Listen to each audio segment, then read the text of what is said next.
व्यर्थ ना सुनने का अभ्यास बनाइए। ये अभ्यास से हो जाता है। अगर मंत्राकार वृत्ति की अभ्यास है तो एकदम एकाग्र वृत्ति कीजिए, कोलाहल मचा है, बस केवल इतना है कि स्वर गूंज रहा है और अपना मंत्र सुनाई दे रहा, कोई शब्द अपना प्रभाव नहीं डाल पा रहा है। अभ्यास। जो अधिक बोलने का, अधिक सुनने का, प्रपंच का भाव कर लेता है, पूरा जीवन निकल जाता है, अनुभूत कुछ नहीं होता, कुछ नहीं अनुभव होता। इसी चमड़े को सजाने संवारने में पूरा जीवन निकल जाता है। बड़ा विनोद का विषय है। शूरवीर कहा करके कायरता का आचरण दिखाना, ये विनोद का विषय है। भगवत प्राप्ति का लक्ष्य करके चलने वाला उपासक माया के मनोरंजन में विश्राम मान लेना, शरीर सुख को विश्राम मान लेना। प्रपंच में क्या कर रहे हैं? बोले समय नहीं कट रहा था तो बैठे बातें कर रहे थे, ये खेल रहे थे, ये कर। समय यहां कम पड़ता है समय उपासक को। उसको लगता है कि और समय बढ़ जाए, और अधिक साधन करूं, निरंतर और नाम जप करूं। श्रवणनी और कथा नहीं सुनी हो, रसना और न गई हो। कानों से भगवत चर्चा किसे, श्रवण फुटो जो अन सुनो। कहां हमारी स्थिति है? बहुत प्रपंच में राग हो गया है, प्रपंच कथन में, प्रपंच श्रवण में। और सिद्धावस्था कैसे मिलती है? बोले श्रवणनी और कथा नहीं सुनी हो, रसना और न गए। ग्राम्य कथा, विषय कथा, राज कथा नहीं, नहीं, भगवत कथा, केवल भगवत कथा। वही गान करना, वही श्रवण करना। जीव अपनी तरफ प्रमाद किए हुए है, संयम में रखो इसको। बहुत ही दुष्ट स्वभाव बनती चली जा रही। ये खाना, ये खाना, ये खाना, कभी नहीं अगा रही। ये नहीं आ रहा कि जब लिखा है राधा नाम सुधा रसम, तो मुझे क्यों नहीं सुधा रस, अमृत रस का अनुभव क्यों नहीं हो रहा? ये कभी चाह नहीं पैदा हो रही। हाँ, आज ये समोसा चटनी, आज ये पदार्थ, आज ये पदार्थ, इस दुष्ट को बढ़ावा देते चले जा रहे हैं। रसेंद्री को प्रमाद युक्त मत कीजिए। उपासक यदि सिद्धावस्था में पदार्पण करने का निश्चय बना लिया है तो रसेंद्री को प्रमाद से बचाइए, जीव को संयम में कीजिए। उचित सात्विक भगवत समर्पित आहार, अल्पाहार। किसी को अपनी आंतरिक वृत्ति का परिचय मत दीजिए जब तक भगवदाकार वृत्ति ना आ जाए। उठती है अपनी बात बताने के लिए अंदर से लहर, उसका दमन करो, दबा दो उसे और शमन करो, अंदर ही शांत कर लो। कहें हम वहां गए थे, ये कि हम आज सत्संग में ये बात पकड़ी, हम तो ऐसा साधन कर, बड़ा आनंद आता है हमें तो। जहां माला लिया बस आनंद आता। तुम बोल पाते? नहीं आया, तभी आप बोल पा रहे। जब तक भगवदाकार वृत्ति ना हो जाए तब तक अपनी आंतरिक वृत्तियों को दबाओ, दमन करो, शमन करो अंतर में ही। सावधान दृष्टि रखो आत्म कल्याण के लिए। जहां तक हो सके तहां तक ऐसे लोगों से बात ना करो जो दुनिया की बातें तुम्हें बताते हैं। दुनिया के विषय में हमें नहीं जानना, दुनिया के मालिक के विषय में जानना है। ये जो परनिंदा करने वाले स्वभाव वाले हैं वो बड़े भाग्यशाली साधक है जिनको ऐसे लोगों का दर्शन, संभाषण, संग नहीं मिलता। बड़े भाग्यशाली है। देखो, अगर आप श्री जी की आज्ञा में हो तो आपको ऐसा अवसर ही नहीं है। सत्संग सुने अपने अपने कमरे में, अपनी अपनी दिनचर्या में, बाहर जाना ही नहीं है। अपने ठाकुर के नाम रूप लीला धाम से रति करो। बाहर गए, रास्ते में मिले, दंडोत या राधे श्याम, शुरुआत यहां से होगी, फिर परिचर्चा, फिर परनिंदा, और पहुंचे ठाकुर जी के दर्शन के लिए। वहां से भी पकड़ के कोई दोस्त दर्शन, फिर आए, वही सब मन को गंदा कर दे, नहीं तो श्री धाम वृंदावन बहुत जल्दी आनंद का अनुभव हो जाए। विषयासक्त पुरुष जब तुम्हें सम्मान देने लगे तो तुम्हें अंदर अंदर जलन होनी चाहिए और दुर्भाग्य का अनुभव होना चाहिए। देखो सतमार्ग क्या है, सम्मानम कल्याति घोर गरलम नीचापमानम सुधा, श्री राधा मुरलीधरो भज सके वृंदावन माते।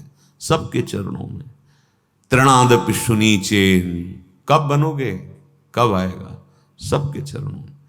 अहो आश्चर्यमयी बात, वो संसार का वेश धारण किए हुए साष्टांग लूटा हुआ है, कितनी अपार श्रद्धा है। और हम श्रद्धा के मार्ग के पथिक होकर के सर भी नहीं झुका सकते। हमको ये गर्व है कि हम विरक्त हैं। काहे से विरक्त है? देहाभिमान से, विषयों से, किससे? वहां उसकी दैन्यता को देखो, वो साष्टांग लूटा हुआ पड़ा है। केवल आपको इस भाव से ये भगवान के दास हैं, तो आप अपने भगवान को नहीं पहचान पा रहे, उस रूप में कोटिशाह उनके चरणों में दंडवत है। कहीं छू न जाए किसी का प्रणाम, नमस्कार, वंदना, स्तुति, ये कहीं हमारे हृदय को स्पर्श न कर ले, नहीं तो मलिन कर देगी पक्का। विषयासक्त पुरुष द्वारा किया हुआ सम्मान यदि स्वीकार करते हो तो तुम्हारा दुर्भाग्य है। हां, अगर कोई साधु कहता है भगवत मार्ग का कि अहोभाग्य तुम्हारे, बहुत सही, चलो आगे, तो हृदय में आनंदित होना चाहिए कि प्रमाण मिल रहा है कि मार्ग सही है, संत वचन मिल रहे हैं। विषयासक्त पुरुष जब सम्मान देता है और उपासक उसी को बटोरना शुरू कर देता है और सौभाग्य मानने लगता है, तो उसके जीवन से भगवान का महत्व खत्म हो जाता है। जो सत्संग से बना महत्व खत्म, देहाभिमान फिर वही जागृत हो गया, अपना महत्व। गान भले उनका करे, महत्व अपना स्थापित करेगा, नहीं तो चौथी भगत मम गुणगन करे कपट तज गान। केवल भगवत चर्चा मात्र से भगवत प्राप्ति, भगवत चर्चा श्रवण मात्र से भगवत प्राप्ति। कितने ऐसे उदाहरण हैं महापुरुषों के चरित्रों में। जो उपासक निकम्मा पड़ा रहना अपने को समझता है साधना, नहीं नहीं, सिद्धों वाले आचरण नहीं करना, उनकी भगवदाकार वृत्ति है। वो खड़े हैं या पड़े हैं, चल रहे हैं या खा पी रहे हैं, या विषयी पुरुषों के बीच में भी बैठे, कोई फर्क नहीं पड़ता। कर्माणि श्रुति बोधितानि नितराम कुर्वन्तु कुर्वन्तु मा गूढ़ाश्चर्य रसासृगादि विषयान ग्रहणन्तु मुंचन्तु वा। जिस समय वो बहिर्मुख पुरुषों के पास बैठे हैं, उस समय वो भगवदानंद में डूबे हुए, एक एक वृत्ति भगवदाकार है। आप उनका अनुकरण न करें, उनके वचनों का अनुकरण करें, जो उनके वचन कह रहे हैं। जो ये समझता है कि अकेला में बस पड़े रहना, मांग के खा लिया, तो काम, क्रोध, लोभ, मोह, मद, मत्सर, ये ऐसे नहीं जीते जाते। जीवन में उपासक के हृदय में आराम की तो कोई वृत्ति ही नहीं रह जाती। श्यामा श्याम नहीं मिले तो आराम कैसा? राम नहीं तो आराम कहां? नहीं नहीं, तब तक विश्राम। अरे ये बड़ा भारी युद्ध है, बड़े विपक्ष जोरदार हैं, इनको परास्त करना है। ऐसे नहीं कि कमरा ले लिया, पड़े हैं, खा रहे हैं, पी रहे हैं। केवल पड़े भी नहीं रह सकते ना तुम, क्योंकि एक क्षण बिना कर्म किए नहीं रह सकते। शरीर से पड़े हो, लेकिन अंदर की विकारग्रस्त वृत्तियां तुम्हें चैन लेने देंगी, तुमसे ऐसे असाधन करा देंगी, वो व्यर्थ जीवन हो जाएगा। इसलिए सदैव भगवत कार्यों में इस शरीर को खूब लगाए रखो। भगवत कार्यों में, जो ये सब भगवत कार्य हैं। अगर आप गृहस्थ में तो सब भगवत कार्य, विरक्त में तो प्रगट के भगवत कार्यों में प्रभु की सेवा संपादन करने के लिए पूरे शरीर की ताकत लगा दो। इसमें प्रमाद स्थिति नहीं। हम केवल भजन को समझते, एकांत बैठे तो भजन हो रहा है। अब देखो क्या हो रहा है, अंदर मनन करके देखो। अब जब हम श्रृंगार करते हैं तो देखो मन बुद्धि पूरा लगेगा, नहीं तो श्रृंगार बिगड़ जाएगा। जरा भी मन हटा तो श्रृंगार परिचय बताने लगता है प्रभु के श्री अंगों का, कि आज एकाग्रता पूर्वक प्रियता के भाव से नहीं किया गया है। जरा सी वृत्ति बाहर चली जाए तो आपका श्रृंगार बिगड़ जाएगा। पहले मनन होता है, आज ऐसे फूल बंगला बनाएंगे, आज ऐसी पोशाक होगी, आज ऐसी नथ होगी, ये मानसिक हो रहा है।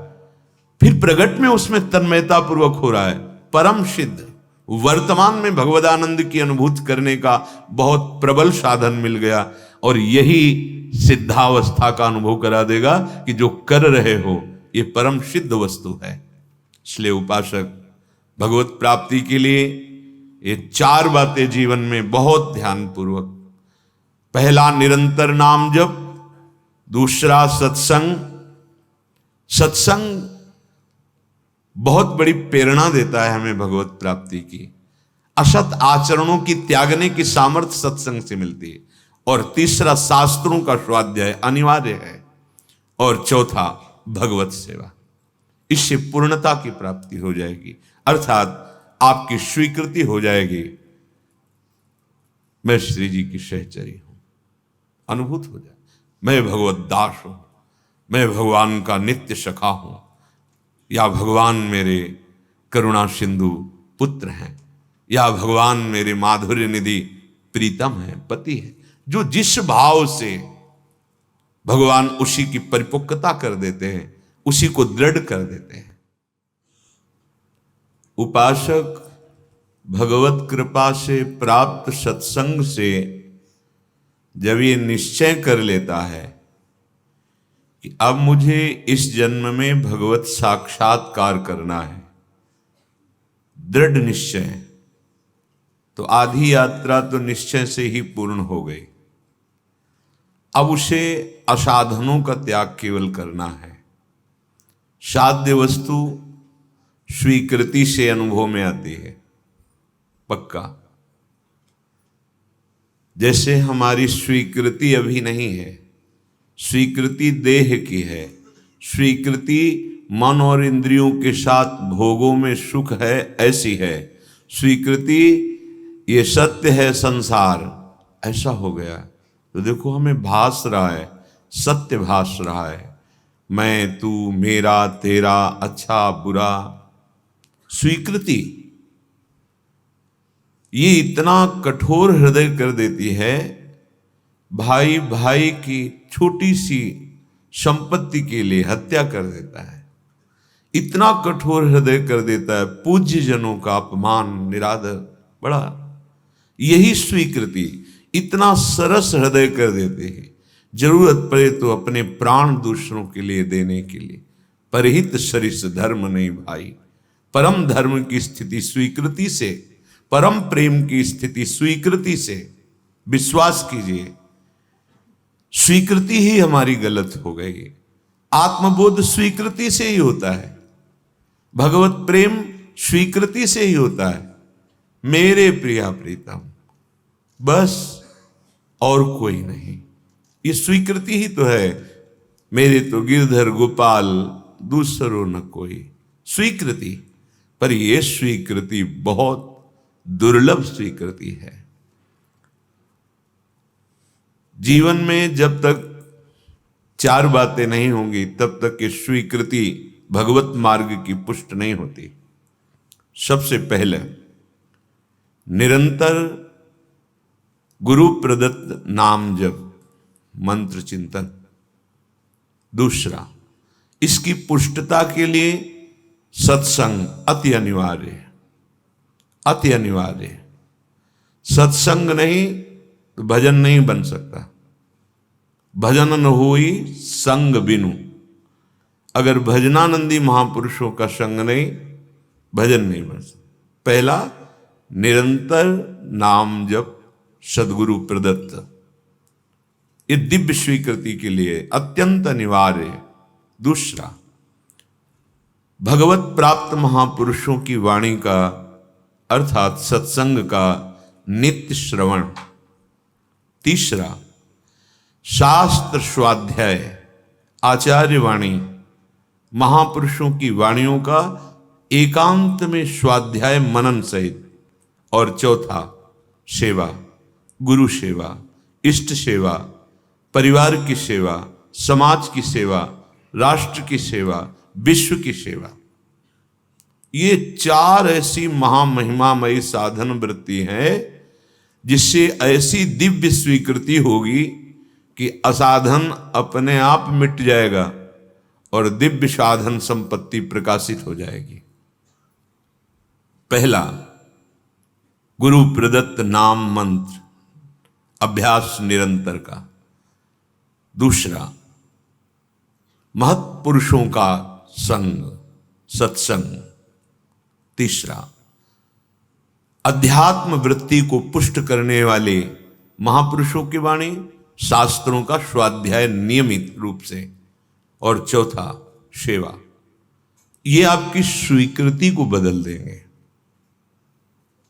स्वीकृति ही भगवत प्राप्ति है। आप सच्ची बात समझ लो, ये मनन की हुई बात कह रहे हैं। जहां स्वीकृति हुई सोहम, सोहमस्मि, अहम ब्रह्मास्मि, वो ब्रह्मबोध की तरफ पहुंच रहा है। स्वीकृति हो गई, मैं स्त्री, मैं पुरुष, मैं कर्ता, मैं भोक्ता, तो दुर्गति की तरफ बढ़ रहा है। सारा खेल स्वीकृति का। बड़ी महिमा इस स्वीकृति की है, पर यह स्वीकृति बड़ी दुर्लभ है जो असत स्वीकृति को मिटाकर सत्य में स्थित कर दे। यही स्वीकृति, तभी कहते भगवत प्राप्ति बहुत सरल है, बस ये स्वीकृति नहीं होती। लाख उपाय करो, बार बार यही बना रहता है, मैं पुरुष हूं, मैं स्त्री हूं, मैं ये भोगा, मैं ये भोगूंगा, मैंने ये किया, मैं ये करूंगा, मेरे पास ये है, अब मैं ये प्राप्त कर लूंगा, बस लोकवत। इसी स्वीकृति से हमारी दुर्दशा हो गई। कैसे लोक में हाहाकार मचाए है, माया तांडव किए हैं। राग, द्वेष, ईर्ष्या, मत्सरता, लोभ, मोह, काम, क्रोध नष्ट किए हुए, और उससे वो सुख समझ रहे हैं। माया के दासत्व से मुक्त होना ही नहीं चाहते, स्वीकृति बदलना ही नहीं चाहते। ऐसा प्रभाव कुमति का छा गया है कि सुमति द्वारा स्वीकृति करने की हिम्मत नहीं पड़ रही। मैं प्रभु का हूं और इस जन्म में सिर्फ मुझे प्रभु को प्राप्त करना है, दिव्यानंद की अनुभूति करनी है, स्वीकृति ही नहीं हो रही। गरज रहा है श्रीधाम वृंदावन पावन करने के लिए, गरज रहा है राधा नाम, कैसा भी महापतित हो। निकुंज विहारिणी श्यामाजू का ये नाम समस्त पापों का नाश करके हृदय में प्रेम प्रकाशित कर देता है। श्रीपाद कह रहे हैं, श्रीधाम वृंदावन को सुना था, यहां आया तो मेरा मन ही चुरा लिया गया। मुझे पता है किसने चुराया है, किशोरी जी ने। कह रहे हैं, वृंदावन गहन वने राधे ममहारितम मनोरत्नम लब्धम त्वयि नूनम स्मित मधुरम देहि दासोस्मि। बड़ा गहन वन है वृंदावन। जब यहां आया तो मेरा मन रूपी रत्न चुरा लिया गया। उनका मन रत्न है, अपना तो अभी कूड़ा करकट समेटे हुए है। इसे रत्न बनाना होगा। जिसका मन निर्विकार है, निरपेक्ष है, किसी भी तरह की कोई लौकिक पारलौकिक आशा नहीं है, एकमात्र सच्चिदानंद प्रभु में लगा हुआ है, वो मन रत्न है। श्रीपाद ब्रह्मबोध संपन्न महापुरुष हैं। कह रहे, महिमा सुनी वृंदावन की आया, इतना गहन वन वृंदावन, यहां खो गया मेरा मन रूपी रत्न, और उसे मानो चुरा लिया गया। किसने चुराया? बोले राधे मम हारितम मनोरत्नम। मुझे पता चल गया, चुराने वाले का पता चल गया। मेरे मन को किशोरी जो ने चुरा लिया है। अब मन तो मैं वापस लूंगा नहीं, लेकिन उसके बदले में लूंगा। क्या लूंगा? लब्धम त्वयैव नूनम स्मित मधुरम। पहली बात, आप हमारे सामने प्रकट हो और मंद मुस्कुरा दे, और फिर देहि दासोष्मी, मुझे ऐसी ठसक दे दीजिए कि मैं आपका दास हूं। बस मैं लाडली जी की चरणारविंद की एक एक वृत्ति से अपने मन को देखना चाहता हूं जिसको चुरा लिया गया। मनो में राधाया पद मृदुल पद में निवसतु। बस श्री किशोरी जी के गोरे चरणारविंद के तलवे के नीचे मेरा मन बना रहे। ये बड़ा महामहिम धाम है। बहुत कम साधना से बहुत उच्च कोटि की अवस्था प्राप्त हो जाती है। परम पद मथुरा में प्राप्त हो गया था ध्रुव जी को। जो ध्रुव जी आए, मधुवन आए, मधुपुरी, मथुरापुरी में। ये वृंदावन है, ये महाप्रेम प्रदान करने वाला है। बस जितना समय बचा है आप सच्ची समझिए, आगे आपको भजन का समय नहीं मिलेगा। वायु दूषित, जल दूषित, भोजन दूषित, संग दूषित, विचार दूषित, किससे भजन करोगे? शरीर अस्वस्थ, मन शरीर आसक्त, कहां भजन, कैसा भजन? केवल खिलवाड़ की बातें होंगी, माया का खिलवाड़। अभी थोड़ा अवसर है, अभी 5000 से कुछ वर्ष ऊपर हुए हैं। 4,32,000 वर्ष की कलयुग की आयु है। अभी थोड़ा समय है, निकल चलो। स्वामिनी जी का कृपाबल हमारे साथ है, हम इस माया पर विजय प्राप्त कर सकते हैं। उपासक, श्रीधाम वृंदावन में आना, श्रीधाम वृंदावन में वास करना, आश्रय लेना, रसिकों का संग करना, इसका लाभ तभी उसे मिलेगा जब वो परिचर्चा न करे। बहुत ध्यान से सुनिएगा। यहां हम रह रहे साधन भजन जो लाडली जी की कृपा से बन रहा है। वृंदावन में रहकर जब हम परिचर्चा करते हैं, कहां से हम श्याम की चर्चा करने का आपका व्रत है? बोलेंगे वाणी से तो केवल आराध्य देव के विषय में बोलेंगे, नहीं तो मौन भगवत चर्चा, मौन भगवत चर्चा, यही हमारी वाणी का विषय। बहुत जल्दी लाभ मिल जाएगा। श्रीधाम है, महामहिम, महामहिम भक्ति। यहां प्रेम लक्षणा भक्ति वर्ण करने के लिए बाहु फैलाए हुए यहां गलियों में डोलती है। ये वृंदावन है। मोक्ष यहां वर्ण करने के लिए व्याकुल डोलता है। महिमा जो रसिक महापुरुषों ने वाणियों में गाई, हम क्यों लाभ नहीं ले पा रहे? बोले उसका कारण है परिचर्चा और प्रमाद। प्रमाद, न करने योग्य काम को करना और करने योग्य कार्य को न करना, इसे प्रमाद कहते हैं। परिचर्चा, दूसरों की विषय की गुण दोषमयी वार्ता करना। परदोष दर्शन, परिचर्चा, परनिंदा, कथन, श्रवण, यही हमारे भजन के प्रभाव को क्षीण कर रही। फिर वही बात आ गई, चलनी में गैया दुहे और दोष दैव को दे। गाय बढ़िया है, दूध भी दे रही, पर चलनी में दूर है तो एक चुल्लू भी पीने को नहीं मिल रहा। धाम महामहिम है, उपासना बड़ी रसमयी, और एक बूंद रस का हमारे हृदय में स्फुरण नहीं हो रहा। क्यों? क्योंकि परिचर्चा और प्रमाद। बैठा लो मन में इस बात को।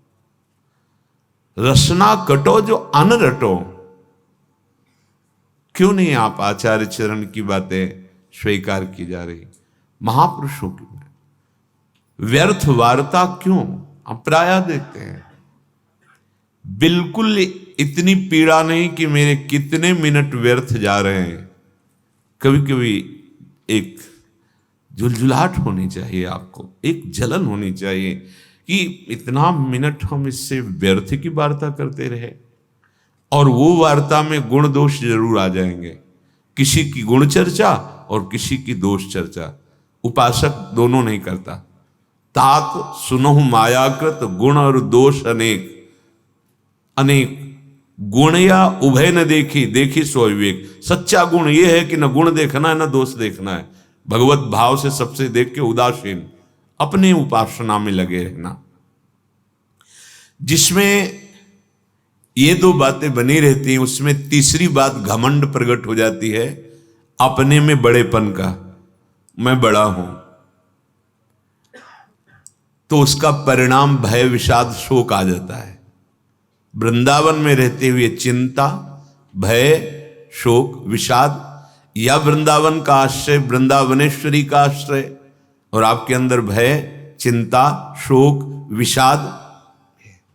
ध्यान दीजिए, फिर ध्यान दीजिए, वृंदावन महामहिम है। अगर मोक्ष चाहिए तो घर घर भटकत मुक्ति बावरी, स्वीकार कर ले कोई। और प्रेम लक्षणा भक्ति तो यहां बाहु पसारे हुए हृदय से आलिंगन करने के लिए तैयार, अर्थात तुम्हारे हृदय में प्रेम लक्षणा भक्ति आने के लिए आतुर है, क्योंकि तुमने धाम का आश्रय वास स्वीकार किया है। पर क्यों नहीं हो रहा? बोले पर चर्चा, पर गुण, पर दोष वर्णन, ये उपासक के लिए बहुत हानिकारक है। और प्रमाद, ना करने योग्य कार्य करना और करने योग्य कार्य में प्रमाद, ये प्रमाद।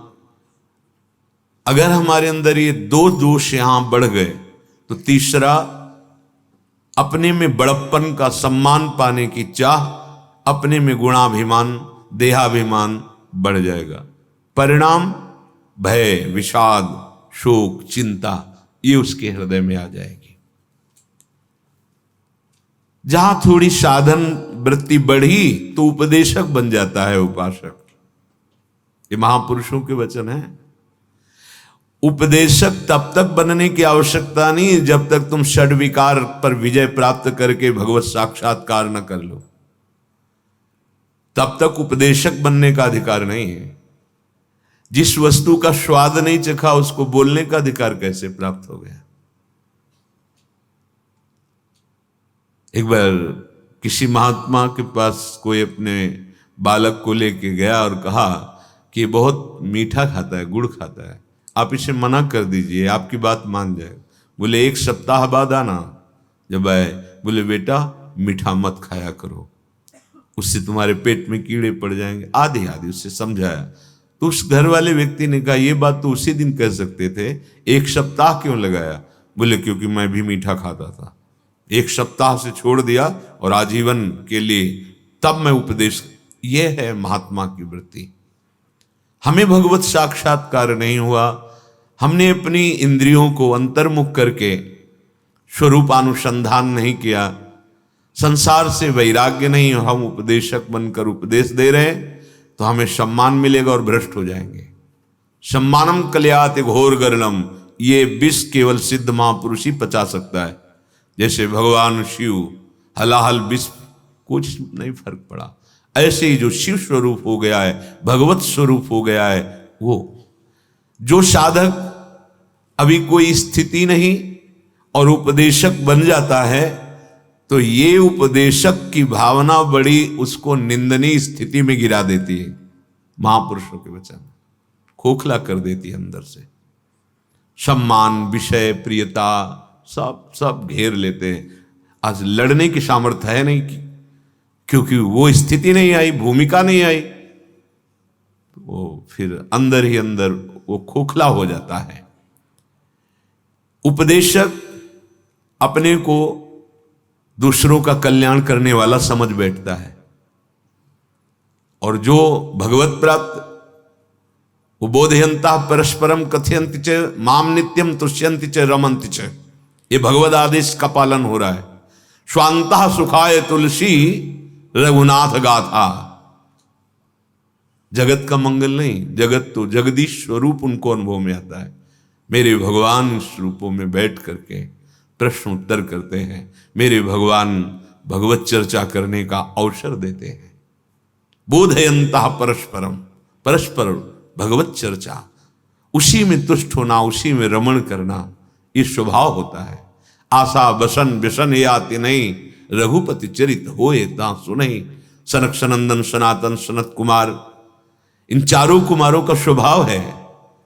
एक चर्चा करने लगेंगे, 3 श्रोता बन जाएंगे। भगवान शिव चर्चा कर रहे हैं, अंबा जी श्रोता बनी। यहां उपदेशक की वृत्ति नहीं है, यहां स्वांता सुखाय है। जो वाणी द्वारा तुमने बोला वो तुम्हारे हृदय में है, तुम्हारे आचरण में है, नहीं तो दंभ कहा जाएगा। इसी को दंभ कहा जाता है। इसलिए उपासक जब तक अनुभव न हो जाए तब तक वाणी खोले नहीं। फिर जब खोलेगा तो लाखों की हृदय ग्रंथि को खोल देगा वो, क्योंकि वो सामर्थ्य उसकी वाणी में जागृत हो जाती है। उपदेशक अगर उस भूमिका को प्राप्त नहीं है तो उसके अंदर ज्ञानाभिमान जागृत हो जाता है और सामने वो लघु समझने लगता है, फिर वो भ्रष्ट हो जाता है। सामने लघु नहीं देखना, सामने आराध्य देव देखना है। और इसकी अभ्यास वृत्ति करके जब साक्षात दर्शन होने लगे, जैसे उपासक पहले मनुष्य देखेगा, फिर उसमें भगवत भावना, उपासक पहले खंबा देखेगा, फिर भगवत भावना, लेकिन परिपक्व अभ्यास अवस्था सीधे विद्या विनय संपन्ने ब्राह्मणे गविहस्तनी सुनीच सुपाके चा पंडिता समदर्शिना। सीधे दृष्टि पड़ते सब में मेरा प्रभु, सर्वान वस्तुतया निरीक्ष परम स्वाराध्य बुद्धिर्मा।